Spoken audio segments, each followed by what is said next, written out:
Assessment आज है कल है भाई? कितने बजे? 2 बजे के बाद। किस रूम में?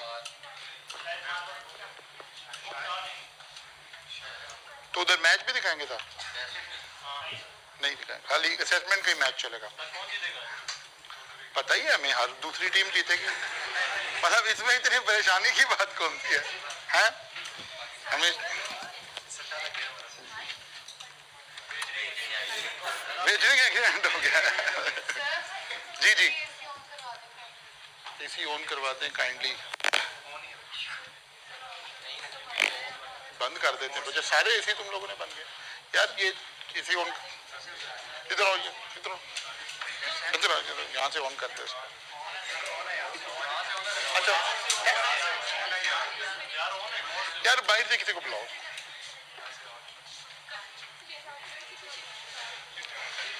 अच्छा जी,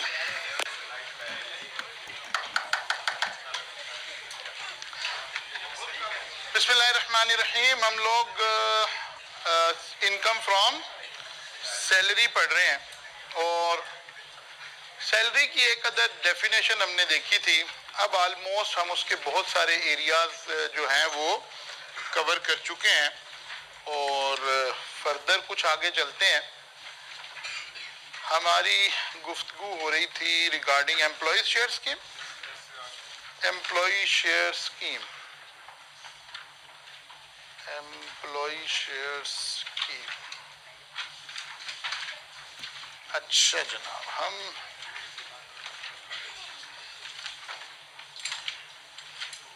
एम्प्लॉय शेयर स्कीम के 3 डिफरेंट एस्पेक्ट थे। नॉर्मली जब एग्जामिनर पूछ रहा होता है तो आपसे बाद दफा तो कोई एक एरिया पूछ लेता है और बाद दफा 360 स्टाइल में पहले एक बात पूछ ली, फिर दूसरी पूछ ली, फिर तीसरी पूछ ली कि जी ऑप्शन का क्या स्टेटस होगा, अगर ऑप्शन एक्सरसाइज कर दी, ये ऑप्शन सेल कर दी तो क्या होगा, एक्सरसाइज कर दी तो क्या होगा। इस तरह से बहरहाल पूछा जा सकता है। इसके ऊपर हमने कुछ काम कर लिया था, ठीक है ना। हम यहाँ तक पहुँच चुके थे, हमने अलग अलग सारी बातों को डिस्कस कर लिया था। फिर हमने इसके 2 पास पेपर के क्वेश्चन कर लिए थे और इन 3 बातों को भी अंडरस्टैंड कर लिया था। ऐसे ही था ना, तीनों की टैक्सेबिलिटी हमें और क्या इंपॉर्टेंट बात है, क्या हमने उसमें देखना है, इस वाली बात को हमने डिटेल से कर लिया था। और ये दोनों, एक थ्योरेटिकल वाली बात को और एक दूसरे वाली बात को भी हमने टेकअप कर लिया था। एक आखिरी पॉइंट सैलरी का, फिर छोटे छोटे पॉइंट कहीं कहीं पढ़े हैं जिसको फिर हम अलग से देखेंगे। एक और छोटा सा पॉइंट है टैक्स फ्री सैलरी। आज हमारा मेन यही काम है कि हम इसको अंडरस्टैंड करना चाहते हैं कि what is tax free salary और इसका क्या इंपैक्ट आएगा फिर हमारी टैक्स की कैलकुलेशन के अंदर। Tax is borne by employer, यानी आमतौर पर जो जरा हाई प्रोफाइल लोग हैं, बाज दफा वो इस तरह की गुफ्तगू भी कर सकते हैं कि जनाब मेरी क्या सैलरी होगी। वो कहते भाई हम आपको 1 मिलियन सैलरी देंगे। वो कहता ठीक हो गया, चलो जी बात तय हो गई, लेकिन ये 1 मिलियन मेरी सैलरी है, अगर कोई टैक्स इस सैलरी पर है तो वो आप ही देंगे। नॉर्मली तो मैंने अपनी सैलरी का टैक्स खुद देना है ना, ये तो मेरा चार्ज है। लेकिन कुछ लोग एम्प्लॉयर के साथ ये बात एग्री कर लेते हैं कि जो टैक्स ऑन सैलरी है वो कौन पे करेगा, एम्प्लॉयर ही पे करेगा। ओके, अच्छा जी, tax is borne by employer. Tax is borne by employer का मतलब है जितना टैक्स बनेगा वो एम्प्लॉयर अपने पल्ले से जमा कराएगा। अब हम सैलरी की डेफिनेशन में एक बात पढ़कर आए थे कि अगर एम्प्लॉय का एक्सपेंस एम्प्लॉयर पे कर दे तो वो तो सैलरी है। फिर यहाँ एक कैलकुलेशन इन्वॉल्व हो जाएगी जो हम समझना चाह रहे हैं। और एक दूसरी बात है कि एम्प्लॉयर के नहीं भाई देखो, इस सैलरी पर जो 75,000 का टैक्स है ना वो मैं पे करूंगा, बाकी का आप पे करोगे। यानी फिक्स अमाउंट ऑफ टैक्स जो है that is borne by employer. सारा टैक्स मैं नहीं पे करूंगा, इतना टैक्स मैं पे करूंगा, बाकी जो बनता होगा वो आप अपना खुद पे करेंगे। इसको हम कहते हैं टैक्स फ्री सैलरी। मसलन अब इसको हमने मैथमेटिकली सीखना है, कॉन्सेप्चुअली हमने मैथमेटिकली इसको डेवलप करना है। देखिए जरा क्या लिखा हुआ है। Mister A provided following, basic salary 3,40,000 per month, house rent allowance 1,30,000 per month. ये सिर्फ एक अलाउंस डाल के अलामतन हमने डाल दिया कि जितने भी सैलरी के पॉइंट पड़े हुए हैं वो पहले सारे हमने क्या कर लेने हैं, अकोमोडेट कर लेना। इस पॉइंट को सिर्फ इस अलामत के तौर पे डाला गया। वो कहता है tax on salary is borne by employer. इसका मतलब है पहले वाला केस है कि जितना भी टैक्स बनेगा सारे का सारा कौन पे करेगा, एम्प्लॉयर करेगा। Tax is borne by, copy निकालें,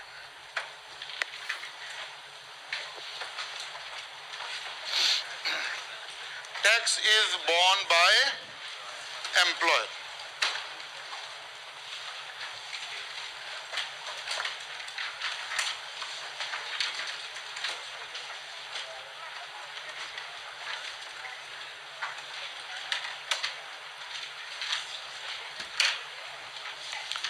अच्छा जी, सैलरी बनाते हैं। एनुअल सैलरी बनाई थी, कितनी बन गई जी? 3,40,000 multiplied by 12, 1,30,000 multiplied by 12। House rent allowance, accommodation नहीं, ऑल अलाउंसेस आर टैक्सेबल। याद है ना, हमने बात की थी अगर घर प्रोवाइड किया जाए तो फिर तो वो वैल्यूएशन इन्वॉल्व होनी थी ना, 45% और वो वाली बातें होनी थी। नहीं, ये तो अलाउंस है, अलाउंस मीन कैश मिला, तो ये तो दोनों मल्टीप्लाइड बाय 12 हो गए। Basic salary 40,80,000, basic salary 40,80,000। House rent allowance, allowance accommodation वाला नहीं, अकोमोडेशन वाला होता तो वो रूल लगता 45% वाला, ठीक है ना। Allowance mean multiplied by 12, 15,60,000। बंदे की सैलरी कितनी बन गई? 56,40,000। सालाना सैलरी बन गई 56,40,000। अब एग्रीमेंट क्या है? Tax on salary is borne by employer. अब टैक्स ने इस सैलरी पर एम्प्लॉयर ने टैक्स देना है, किस सैलरी पर? 56,40,000। अच्छा, अब हुआ क्या? यहां आ गए हम वापस। अब हम वर्किंग नोट में, जब भी टैक्स बोर्न बाय एम्प्लॉयर आ गया ना, हमें अब ये वाली वर्किंग हमें वर्किंग नोट में जाके बनानी पड़ेगी। एक वर्किंग हम कर रहे थे इनर कॉलम में, अभी भी देखें अलामतन ये इनर कॉलम चल रहा है, ठीक है ना। लेकिन ये जो अमाउंट एक मैंने यहाँ लिखी है 12,73,247 टैक्स बेनिफिट, एक किस्म का तवज्जो रखें पहले कॉन्सेप्ट बनाने के लिए, एक किस्म का ये क्या बन गया है, बेनिफिट बन गया। जैसे मुझे गाड़ी मिल गई, जैसे मुझे रहने के लिए घर मिल गया, जैसे मुझे कोई और एसेट मिल गया, कोई हर बेनिफिट की वैल्यूएशन का एक तरीका था, अकोमोडेशन की वैल्यूएशन का एक तरीका था 45% वाला, गाड़ी की वैल्यूएशन का एक तरीका था 5% 10% वाला, ठीक है ना। इसी तरह हर पर्क्स की, हर बेनिफिट का कोई एक वैल्यूएशन का तरीका है। अब हम पढ़ने लगे हैं टैक्स बेनिफिट दिया एम्प्लॉयर ने मुझे, ये कैसे कैलकुलेट होगा, ठीक है ना। अब इसकी वैल्यूएशन पढ़ रहे हैं आप समझने के लिए। क्या करना है जी, वर्किंग नोट में चले गए अगले वाले पेज पे या पेज के नीचे वाले पोर्शन पे, अगले वाले पेज पे effectively. Step number 1, taxable salary calculate की, कितनी आ रही है? 56,40,000। इसके ऊपर टैक्स स्लैब हमें ऑलरेडी अप्लाई करने आते हैं, ठीक है ना। टैक्स स्लैब हमें ऑलरेडी अप्लाई करने आते हैं, वो टैक्स स्लैब अप्लाई करके टैक्स की अमाउंट निकल आई, कितनी जी? 9,15,000। ठीक है बात। 56,40,000 पर हमने टैक्स के रेट लगाए, जो भी करंट होंगे रेट हमें प्रोवाइडेड होते हैं, टैक्स के रेट लगाए 56,40,000 पर 9,15,000 का टैक्स बन गया। ठीक होगी बात? अच्छा जी, अब जरा बात सुने, मौकफ सुने। इसका मतलब है 9,15,000 कौन पे करेगा? एम्प्लॉयर। अगर एम्प्लॉयर ने ये पैसे पे करने हैं तो ये तो सैलरी बन गई, तो फिर हमने तो सैलरी पे टैक्स लिया 56,40,000 पे, सैलरी तो बढ़कर हो गई 56,40,000 जमा 9,15,000, सैलरी तो बनती है 65,55,000। अब ये बात समझ आ रही है क्या कह रहा हूं?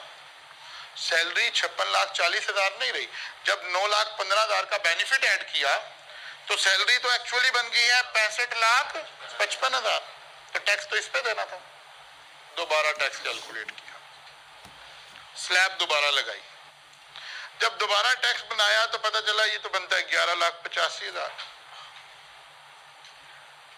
ठीक है ना? कितना बनता है? 11,85,000। ने कहा अच्छा अच्छा तो काम खराब हो गया। सैलरी कितनी थी? 56,40,000। हमने क्या किया? 56,40,000 में दोबारा 11,85,000 ऐड किया, पता चलो सैलरी तो बनती है 68 लाख। अब ये ना खत्म होने वाला एक सिलसिला शुरू हो गया, ये तो क़यामत तक नहीं खत्म हो सकता, ऐसे ही करेगा। ये तो वही बहस शुरू हो गई है, ठीक है ना, कि वो एक ना मैथमेटिकली एक चीज साबित करते थे पहले, ये जो लॉजिक्स की साइंसेस होती है ना, बड़ा डिफरेंटली वो कहते हैं यार ये देखें, एक यहाँ कोई एक गाड़ी है, चले हम गाड़ी की एग्जांपल लेते हैं, वो तो खरगोश की लेते होते, हम गाड़ी की एग्जांपल से लेते हैं। एक गाड़ी जो है 120 किलोमीटर की स्पीड से जा रही है, एक बंदा 200 मीटर या 2000 मीटर दूर से खड़ा है, वो यहां से एक बुलेट फायर करता है, फिर बुलेट की स्पीड भी बता देते हैं। वो कहते हैं बताएं ये बुलेट कब इसको टच करेगा? जब मौत का फरिश्ता आएगा, ठीक है ना। लेकिन वो साबित करते थे क़यामत तक भी टच नहीं करेगा, लॉजिक की साइंस में। वो क्या करते थे? वो कहते थे यार ये जब यहाँ पहुंचेगा ना तो ये यहाँ चुका होगा, फिर जब ये यहाँ पहुंचेगा तो ये यहाँ जा चुका होगा। वो ऐसे चलाते रहते थे इसको लॉजिकली। हालांकि हमारी आंखों के सामने बंदा फारग, ठीक है ना, लेकिन वो इसे लॉजिक से ऐसे साबित करते रहते थे। अब ये वही वाली लॉजिक साहब शामिल करें, बाद में शामिल, अब ऐसे ये चलता जा रहा है। अब हमने इसका कोई हल निकालना है। टैक्स ने क्या किया, उन्होंने आपको बताया कि यार आपने ना ये काम 3 दफा कर लेना। एक दफा सैलरी पकड़ी, टैक्स कैलकुलेट किया, ये टैक्स ऐड किया, दोबारा कैलकुलेट किया, इसको ऐड किया, ये टैक्स एम्प्लॉयर पे करते 12,73,000। अच्छा अगर आप गौर करें तो जो स्प्रेड है ना वो रिड्यूस हो रहा है, इन दो का डिफरेंस ज्यादा था इन दो के डिफरेंस से। अगर हम ये काम 2 दफा और करते तो ये स्प्रेड वैसे भी नॉन मेटीरियल हो जाना था, ठीक है ना। वो कहते हैं यार टैक्स बेनिफिट एम्प्लॉयर ने कितना पास ऑन किया, ये तीसरी दफा जो अमाउंट आएगी ना ये टैक्स बेनिफिट पास ऑन किया। इसका मतलब है 12,73,247 रुपए टैक्स कौन पे करे? एम्प्लॉयर पे करे। सॉरी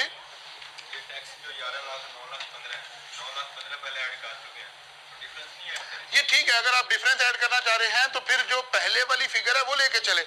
हम बेस से चल रहे हैं 56,40,000 56,40,000। अगर आप यहाँ 65 उठाएं तो फिर डिफरेंस लेंगे। बात समझ आ रही ना? हमने for the sake of simplicity क्या किया, बेस को पिक किया, ये बेस यहाँ आ गई, ये बेस यहाँ आ गई, ऐसे चले, इसलिए डिफरेंशियल नहीं ले रहे। और अगर 56 के बाद ये वाली आपने यहाँ ली तो फिर डिफरेंशियल लेना पड़ना था। तो एग्जाम में बैठ के डिफरेंशियल कैलकुलेट करेंगे, क्यों करेंगे? ऐसे चलेगा। क्या किया जी हमने? वो जिस दिन आपको स्लैब रेट पढ़ा रहे थे, टैक्स की प्रैक्टिस कर रहे थे ना, यार कितना टैक्स, ये समझो वही प्रैक्टिस हो रही है। 3 दफा पहले प्रैक्टिस हो गई स्लैब लगाने की, 9.15 से शुरू है, टैक्स बढ़ के 11.85 हो गया, टैक्स बढ़ के 12, वो कह रही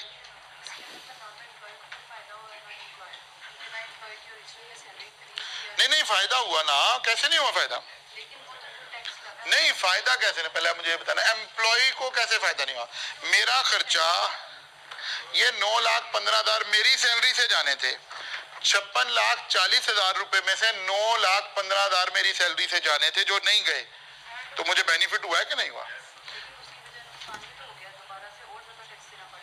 नहीं नहीं ऐसे नहीं हो, ऐसे नहीं, अभी देखते हैं, अभी समझते हैं ये इफेक्ट इसका, नेट करके समझाते हैं बात। एम्प्लॉयर कितना टैक्स देगा भाई? 12,73,000। ये एम्प्लॉयर के लिए स्टेप बना दिए हैं लॉ ने, आप ऐसे समझ लें कि भाई 9,15 नहीं लेना हमने आपसे, 12,73 लेना है। ये आप 3 दफा ऐसे ऐड करके तीसरे वाली फिगर इज अज्यूम्ड कि किसने पे कर दिया है? एम्प्लॉयर ने। अब टैक्स किसने पे करना था? टैक्स किसने पे करना था? एम्प्लॉयर ने। वो कहते ओके जी। एम्प्लॉयर ने एक जैसे गाड़ी दी थी, हमें एक अमाउंट कैलकुलेट करके हमने सैलरी में ऐड कर दी थी। घर दिया था, हमने एक अमाउंट कैलकुलेट करके सैलरी में ऐड कर दी थी। टैक्स दिया है तो हमने एक अमाउंट कैलकुलेट करके सैलरी में ऐड कर दी। देखिए वापस आ जाते हैं। अब ये बेनिफिट आ गया। अब वो कहता है यार ये इसकी ये सैलरी थी, ये सैलरी थी, इन सारों को जमा करें तो इसने टोटल सैलरी कितनी हो गई? 59 लाख। ठीक है ना? अब वो कहते भाई इस पर टैक्स कैलकुलेट कर ले 59 लाख पर। देखिए जरा, ये मैंने आपको कैलकुलेट करके दिखा लिया, 59,13,247। अब इसके ऊपर दोबारा टैक्स पे करें, फिर स्लैब लगाएं। सिर्फ स्लैब लगाने की प्रैक्टिस हो रही है। फिर स्लैब लगाया तो पता चला 13,01,805 रुपए अल्टीमेटली टैक्स बनता है, जिसमें से 12,73,247 एम्प्लॉयर ने पे कर दिया हुआ है, 28,558 रुपए अभी भी एम्प्लॉय ने पे करना। अब मैं समझाता हूं, वो आपके वाली बात है मेरे ध्यान में भी। हर साल ऐसे करना पड़ेगा। जैसे हम हर साल कन्वेंस की वैल्यूएशन करके लाएंगे ना, अकोमोडेशन की वैल्यूएशन करके लाएंगे ना, ऐसे ही टैक्स की वैल्यूएशन करके लाएंगे। वैल्यूएशन कैसे होगी? 3 स्टेप में वैल्यूएशन होगी। एक दफा टैक्स कैलकुलेट करेंगे, दूसरी दफा करेंगे, तीसरी दफा करेंगे। This is called tax benefit. उसे लाके सैलरी में ऐड करेंगे, फिर अपना टैक्स दोबारा कैलकुलेट करेंगे। लेकिन अब एक फर्क आ गया, मेरा टैक्स बनता है 13 लाख रुपया, लेकिन मेरे एम्प्लॉयर ने 12,73,000 जमा करवाया हुआ। इसका मतलब है मैंने 28,558 रुपए टैक्स जमा कराना है जी। कि बैंक में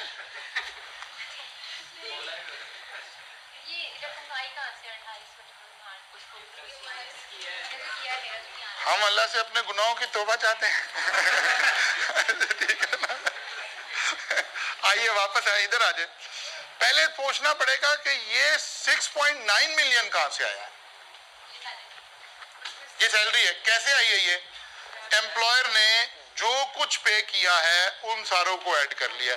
एम्प्लॉयर ने इस बंदे को 3 चीजें पे की हैं, basic salary, house rent, tax benefit. Tax benefit कैसे कैलकुलेट करेंगे? वो 3 स्टेप वाली बात आ गई। बात समझ आई है? जैसे हम पहले भी सैलरी कैसे कैलकुलेट कर रहे थे, basic salary, dearness allowance, house rent allowance, convince allowance, फुला फुला फुला सब कुछ कर रहे थे ना। ये सारे काम पूरा चैप्टर अप्लाई कर देंगे पहले और इस सैलरी तक पहुंचेंगे। अब इस सैलरी के बाद हमने वैल्यूएशन करनी है टैक्स बेनिफिट की, वो 3 स्टेप से करेंगे। उसको वापस लाकर हमारी हकीकी सैलरी ये है, ठीक है ना, 6.9 मिलियन। अब जो भी हमारी सैलरी बनती थी उसके ऊपर हम टैक्स कैलकुलेट करते थे कि नहीं करते थे? करते थे। अगर कंप्यूटेशन एग्जामिनर कहता था तो अब हमने कंप्यूटेशन कर दी उसकी। अब हमने कहा जी 13 लाख रुपया हमारा टैक्स बनता है 6.9 मिलियन के, इसमें से 12,75,000 ऑलरेडी एम्प्लॉयर ने पे किया हुआ है, डिफरेंशियल। अच्छा, अब ये तो हो गया ना टैक्स का मिजाज। अब जरा बात को समझें, क्या हुआ है। 3 स्टेप हमने पहले एम्प्लॉयर के शू में लगा दिए, स्टेप 1, स्टेप 2, स्टेप 3, और चौथा स्टेप हमने एम्प्लॉय के शू में लाके लगा दिया। एक्चुअली लॉ ने 4 दफा ये बात हमारे से करवाई है, लेकिन चौथी मर्तबा एम्प्लॉय के शू में लाके लगाई है। अब देखें, जो हमारी इससे पहले वाली सैलरी थी वो कितनी थी? 6.9 मिलियन से पहले वाली जो सैलरी थी 56 लाख 40,000। बेटा मैं अब आपके सवाल का जवाब दे रहा हूं। हमें सिर्फ कितना टैक्स पे करना पड़ा है? 28,000 500 जो पहला स्टेप पे टैक्स आ रहा था दैट वाज 9 लाख। ये वो बेनिफिट है जो हमें मिला। मैं घर तो ये पैसे लेकर गया हूं ना, ठीक है ना। अगर एम्प्लॉय टैक्स ना दे रहा होता तो कहानी सीधी सीधी थी, 9,15,000 मैंने देना था, और कहानी क्लोज। क्योंकि मैं अपना एक्सपेंस खुद बियर कर रहा हूं, कोई मसला ही नहीं है। लेकिन ये जो बीच में एम्प्लॉयर साहब तशरीफ लाए ना, इससे गवर्नमेंट को भी फायदा हो गया। मेरे से गवर्नमेंट टैक्स लेती तो 9,15,000 मिलना था। अब गवर्नमेंट को कितना टैक्स मिला है? 13,01,000। गवर्नमेंट को भी फायदा होगा, बिकॉज गवर्नमेंट की नजर में मेरी सैलरी ये नहीं है, बल्कि क्या है? 6913,247। अब इस सैलरी पर मुझे टैक्स देना पड़ रहा था।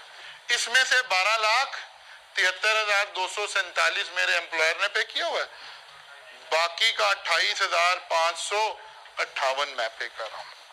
इसको आप कैलकुलेशन के फ्लो में समझेंगे तो बात समझ आएगी, अदरवाइज नहीं समझ आएगी। दोबारा समझें ये सवाल कैसे सॉल्व होना है। सबसे पहला स्टेप नंबर 1, यहां तक सैलरी, इस वाली लाइन जिसे मैंने हाईलाइट कर रखा है, कौन सी लाइन हाईलाइट है? Tax on salary is borne by. इस बेनिफिट के अलावा जो कुछ उस सवाल में सैलरी से रिलेटेड है वो सारा सॉल्व कर लिया। मसलन हो सकता है बेसिक सैलरी हो सकता है डियरनेस अलाउंस हो सकता है हाउस रेंट हो सकता है कन्वेंस हो सकता है मेडिकल हो सकता है प्रोविडेंट फंड हो, इंटरेस्ट फ्री लोन, जो कुछ हम पढ़ के सारा कुछ सॉल्व कर लिया। ये वाला पॉइंट सॉल्व नहीं किया। ये एक सैलरी आ गई है। अगर हम अपना टैक्स खुद दे रहे होते तो यही हमारी हकीकी सैलरी थी। बात समझ आ रही है? लेकिन क्योंकि हम अपना टैक्स खुद नहीं दे रहे, इसलिए ये हमारी रियल सैलरी नहीं है, लेकिन अभी तक की ये सैलरी है। अब हम उस बेनिफिट की सारी वैल्यूएशन कर ली है ना, अब हम उस बेनिफिट की वैल्यूएशन करने लगे हैं जो एम्प्लॉयर ने हमें प्रोवाइड किया। कौन सा बेनिफिट? सैलरी पर टैक्स एम्प्लॉयर दे रहा है। कहा जनाब कैसे? उसने कहा जी ये जो सैलरी कैलकुलेट की हुई ना, इसको उठा कर ले आए वर्किंग में, इस पर टैक्स कैलकुलेट करें, फिर दोबारा कैलकुलेट करें, फिर तीसरी दफा कैलकुलेट करें। ये वो बेनिफिट है जो आपकी सैलरी में ऐड होगा as a benefit passed by employer.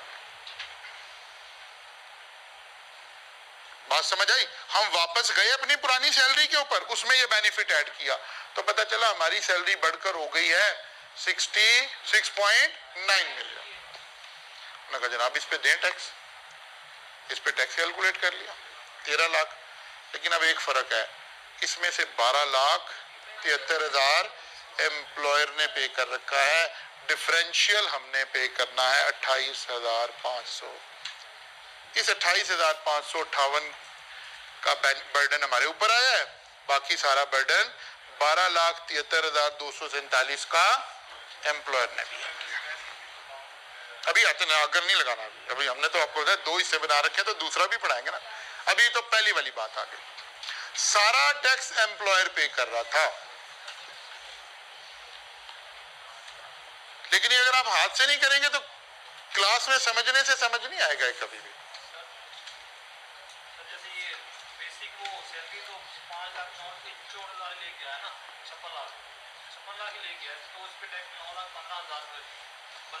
जी इसमें से ये 28,558 रुपए हमने पे करना, बाकी एम्प्लॉयर पे करेगा। जी ऐसे ही, यानी हमारा टैक्स के हिसाब वालों के मुताबिक हमारा टोटल टैक्स बना है 13,01,000। इसमें से 12,73,000 एम्प्लॉयर पे करेगा, 28,558 हम पे करेंगे। इन दोनों का टोटल लगाएं तो दोबारा यही अमाउंट बन रही है, दो हिस्से बन गया।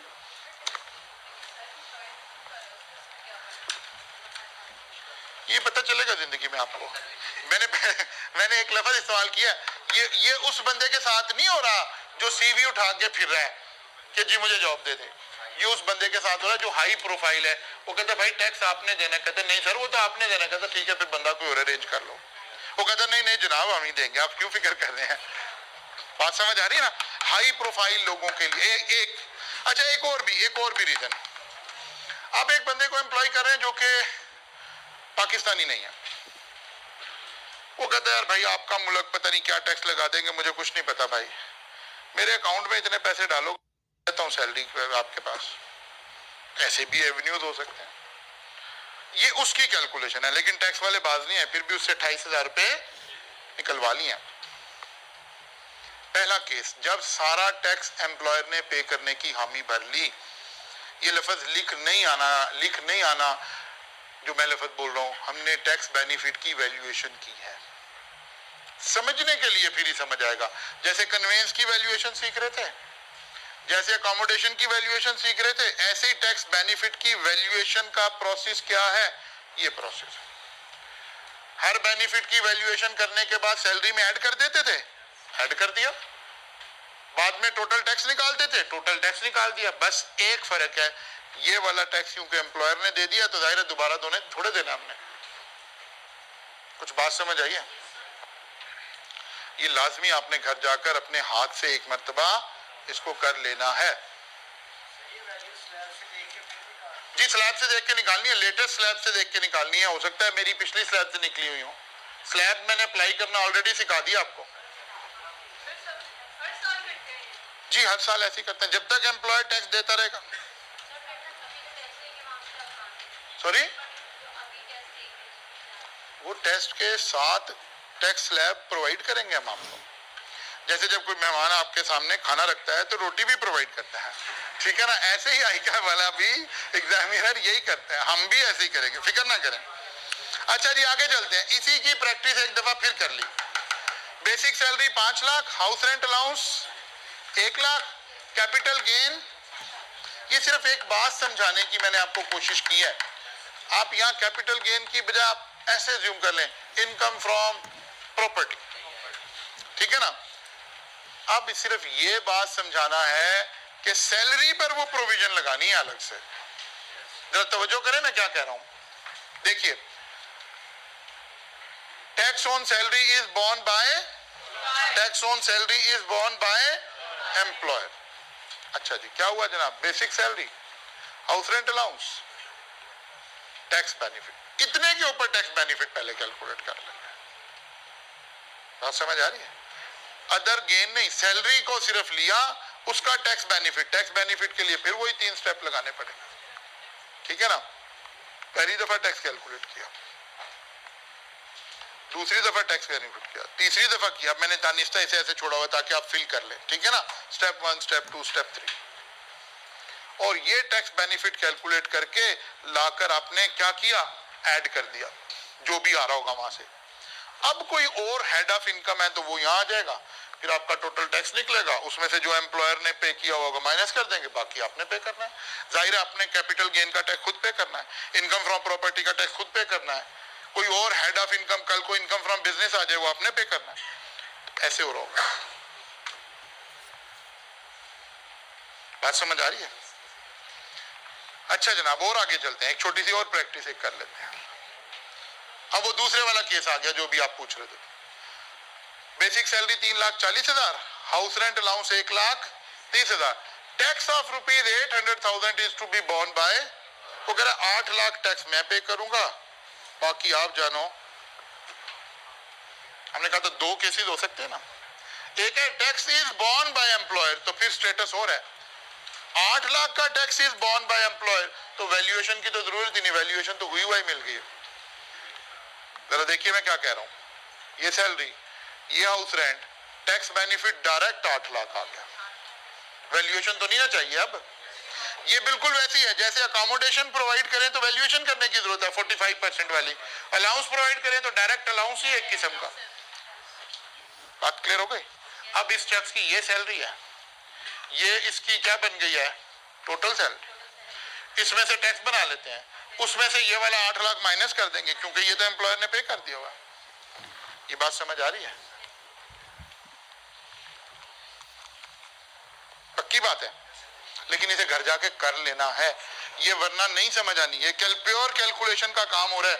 वापिस चलते हैं और जाकर रिव्यू कर लेते हैं कि यार हम क्या पढ़ने आए थे अपनी तरफ से। अच्छा, ये मैंने यहाँ पहले स्लैब भी दिया हुआ आपको कि भाई ऐसे स्लैब बने हैं हमारे पास, ये 2 स्लैब हैं वो जो पहले हमने काम किया हुआ ना ऑलरेडी, और यहाँ से देख लेंगे, ये भी देख लेंगे कि इस वक्त ये सैलरीड इंडिविजुअल वाला स्लैब लगना है, नॉन सैलरीड वाला लगना है, ऐसे ही होगा ना, ये तो काम ऑलरेडी हमने किया हुआ। अब हमने आकर पढ़ा था कि यार there are 2 type, one is tax is borne by employer and other is, अपने दिमाग लिखना आना अल्लाह का वास्ता, ये अपने दिमाग में डालने के लिए, ये अकोमोडेशन है, ठीक है ना, और ये हाउस रेंट अलाउंस है, जहन में बिठाने के लिए। अकोमोडेशन की वैल्यूएशन करनी है, 3 स्टेप लगाएंगे, फिर लाकर ऐड करेंगे, फिर दोबारा टैक्स कैलकुलेट करेंगे, और ये अलाउंस है डायरेक्ट ही ऐड करेंगे, तो ऑटोमेटिकली ये बात आपको समझ में आ जाएगी। पक्की बात है, बस कल होगी मुलाकात इंशाअल्लाह ताला।